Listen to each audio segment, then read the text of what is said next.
train running at 54 km per hour crosses a telegraph post in 10 seconds. What is the length of the train? ഒരു train 54 kilometre per ഹവറിലാണ് ഓടിക്കൊണ്ടിരിക്കുന്നത്. അതൊരു telegraph പോസ്റ്റിനെ മറികടക്കാൻ 10 സെക്കൻഡാണ് എടുത്തത്. അങ്ങനെയാണെങ്കിൽ ട്രെയിനിൻ്റെ നീളം എന്താണെന്നാണ് ഇവിടെ ചോദ്യം. അപ്പോൾ നമുക്ക് തന്നിരിക്കുന്ന ഓപ്ഷൻസ് മുഴുവൻ മീറ്ററിലാണ്. അതേപോലെ ഇവിടെ തന്നിരിക്കുന്ന ടൈം സെക്കൻഡ്സിലുമാണ്. അപ്പോൾ നമ്മൾ ആദ്യം ഈ 54 കിലോമീറ്റർ പെർ ഹവർ എന്നുള്ള സ്പീഡിനെ മീറ്റർ പെർ സെക്കൻഡിലേക്ക് കൺവേർട്ട് ചെയ്യണം. ആദ്യം നമുക്കത് ചെയ്യാം. അപ്പോൾ 54 കിലോമീറ്റർ പെർ ഹവർ എന്താ അതിൻ്റെ അർത്ഥം? 54 കിലോമീറ്റർ എന്ന് പറഞ്ഞാൽ 54 × 1000 ഇത്രയും മീറ്ററാണ് ഇതിലുള്ളത്.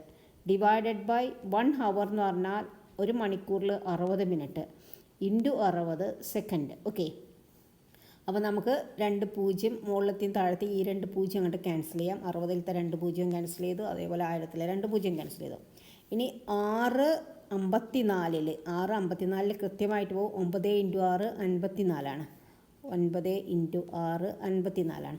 അപ്പോൾ നമുക്കിവിടെ 9 × 10 90/6 കിട്ടി. നമുക്കിതിനെ ചിലർക്ക് ചെയ്യാൻ പ്രയാസമായിരിക്കും. പ്രയാസമില്ലാത്തവർക്ക് ഇങ്ങനെ ചെയ്യാം. 9-ൽ 6 ഒരു പ്രാവശ്യം, ബാലൻസ് 3. 9-ൽ 6 ഒരു പ്രാവശ്യം, 1 6 6, ബാലൻസ് 3, 30-ൽ 6 5. അപ്പോൾ 15 മീറ്റർ പെർ സെക്കൻഡാണ് ഈ ട്രെയിനിൻ്റെ സ്പീഡ്. ഇനി ഈ ട്രെയിന് ഒരു ടെലിഗ്രാഫ് പോസ്റ്റിനെ മറികടക്കാൻ എടുക്കുന്ന ടൈം 10 സെക്കൻഡാണ്. ആ ടൈം ഇൻറ്റു സ്പീഡാണ് ഈ ട്രെയിനിൻ്റെ ലെങ്ത്ത്, അല്ലേ? അപ്പം length is equal to length of the train. ട്രെയിനിൻ്റെ നീളം ഈസ് ഈക്വൽ ടു ഇതിൻ്റെ speed into speed 15 metre per സെക്കൻഡാണ്, ഇൻറ്റു ടൈം 10 സെക്കൻഡാണ് ആ ടെലിഗ്രാഫ് പോസ്റ്റിനെ മറികടക്കാൻ എടുത്തത്.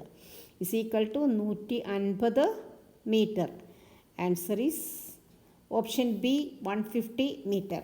Okay. If you like this video, please like, share and subscribe. Thank you.